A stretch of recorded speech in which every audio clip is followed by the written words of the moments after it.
আসসালামু আলাইকুম। আলহামদুলিল্লাহ, বৈশাখ মাসে কখন যে ঝড় বৃষ্টি আসে কখন কি হয় বোঝা মুশকিল। কাল রাত থেকে মুষলধারে বৃষ্টি এবং প্রচণ্ড ঝড় হয়, আর এই ঝড়ের কারণে আমার বাগানের মরিচ গাছ একদম নেতিয়ে গেছে মাটির সঙ্গে। গাছে প্রচুর পরিমাণে মরিচ ধরছে, কিন্তু গাছ হেলে আছে।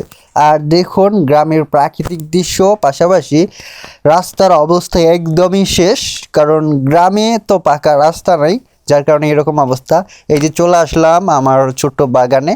এর আগের একটা ভিডিওতে আমি অ্যালোভেরা চাষ সম্পর্কিত এবং চারা উত্তোলন সম্পর্কিত ভিডিও দিয়েছিলাম। আর এই যে দেখুন আমার ড্রাগন গাছ, পাশাপাশি লেবু প্রচুর পরিমাণে ধরছে। হ্যাঁ, আর এটা হচ্ছে লেবুরই মৌসুম। দেখুন ঝাল ধরছে প্রচুর, কিন্তু গাছটা একদম হেলে গেছে। অনেক গাছ ছিল, বাকি গাছগুলো তুলে ফেলে দিছি। তো এটা হচ্ছে 12 মাসই ঝাল ধরে। তো এই ঝালের গাছে আজকে খুঁটি দেব। অনেক কয়দিন ধরে ভাবতেছিলাম যে মরিচ গাছে খুঁটি দেব, কিন্তু সময়ই হচ্ছিল না। এই যে গতকালের ঝড়ে মরিচ গাছ একদম মাটির সঙ্গে লেতিয়ে গেছে।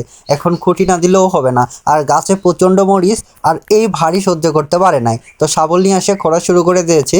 খোঁড়া শেষ করে দেখুন এই যে খুঁটি আগে থেকে রেডি করা ছিল, মরিচ গাছের মাপ অনুযায়ী খুঁটিটা তৈরি করা হয়েছে। খুঁটি সহকারে বেঁধে দিলাম। গাছের গোড়ায় অনেক আগাছা ছিল, সেগুলো পরিষ্কার করে দিলাম। পরিষ্কার করে দেওয়ার পর এখন দেখুন এই গাছটিতে কত পরিমাণে মরিচ ধরছে। আর এই মরিচের বীজগুলো সংরক্ষণ করার জন্য, মানে এই মরিচ থেকে পরবর্তী গাছ উত্তোলন করার জন্যই কিন্তু আমি এই মরিচগুলো পাকাচ্ছি। পাকানোর পর এখান থেকে নতুন গাছ তৈরি করব। এই মরিচ গাছ কিন্তু 12 মাসই মরিচ হয়ে থাকে, সুতরাং কেউ যদি নিতে চান অবশ্যই কমেন্ট করতে পারে।